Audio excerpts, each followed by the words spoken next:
What's up, y'all?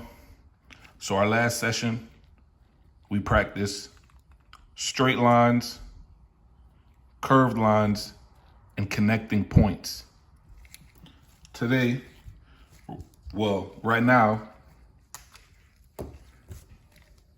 we're gonna practice a little bit on shading techniques. Now, right now, this is a 13 curved magnum. Let me take this out.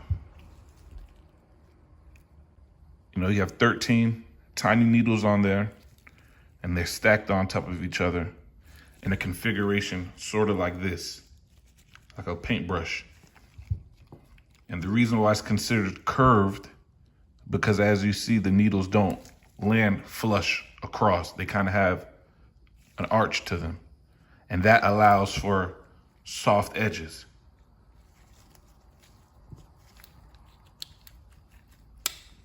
This is a Mass Tour Pro that I'm using.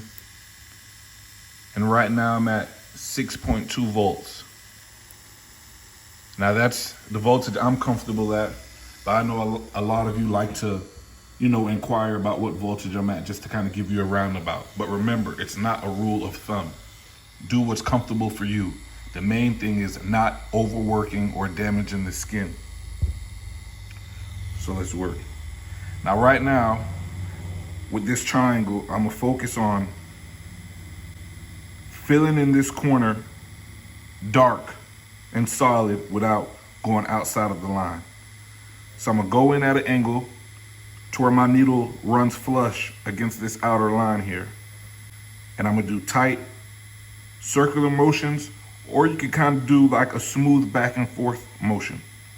As long as, like I said, you're not damaging the skin.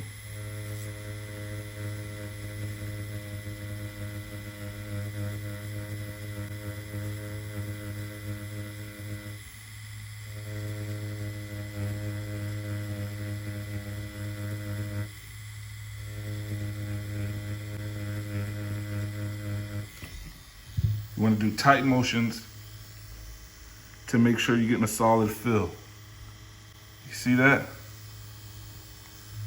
You don't want to spend too much time in an area. Remember, you're poking the skin. You don't want to scratch them up.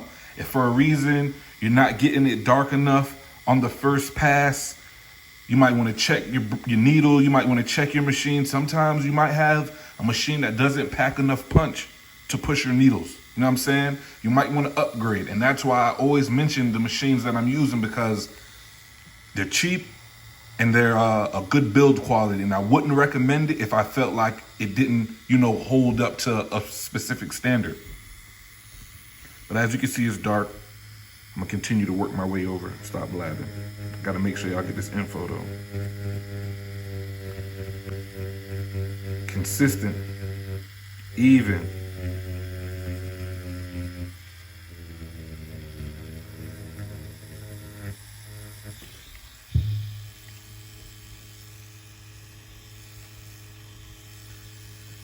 If you've done a good job with your fill, everything looks good, you could try a little whip shading. Right now, I'm using strictly black. I'm not using any kind of gray wash or anything. For those of you that don't know what gray wash is, that's something we'll probably learn a little later. But right now, we're gonna focus on straight black. Now, what I'm gonna do to give like a gradient effect, I'm gonna whip out. Now, as I whip out, I'm bringing the needles out of the surface of the skin, like in a brushing motion. And that's gonna create a shade effect.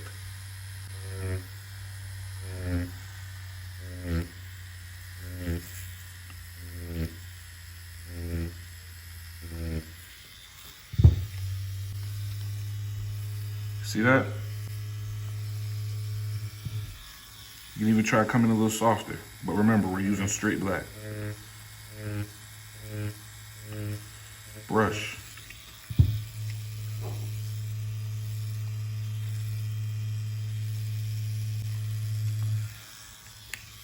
Now let's try this same brush effect in one of these hoops or humps, whatever you want to call it. Remember, we're not going to go outside of the line. Gonna brush. Gonna brush.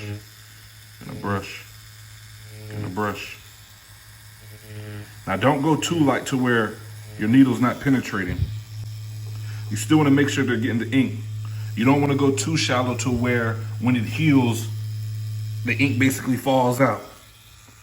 But keep in mind, as you're brushing, you're pushing out of the skin, sort of. You get what I'm saying?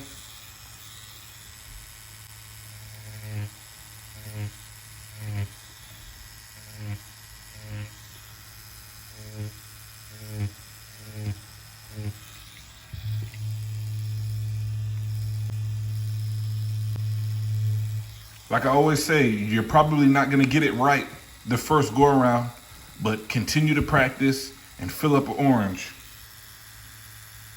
Practice, practice, practice until you get it right. There's no sense of rushing onto skin, especially if you're not apprenticing at a tattoo shop or under somebody who's experienced, because you don't want to jump straight in trying to tattoo people, especially take clients and wind up messing somebody up and getting yourself into a lot of trouble.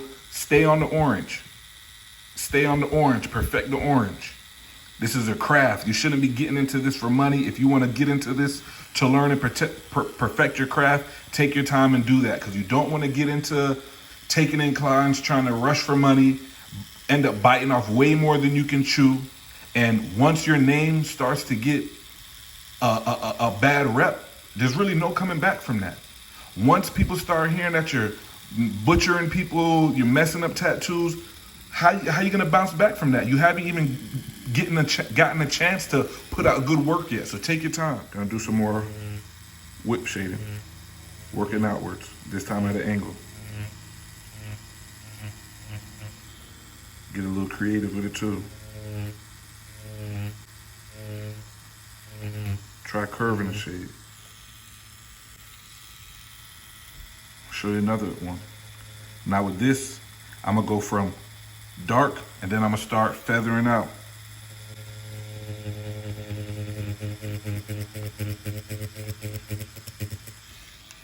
Y'all seen that sweep motion? As I'm sweeping, I'm coming out of the skin.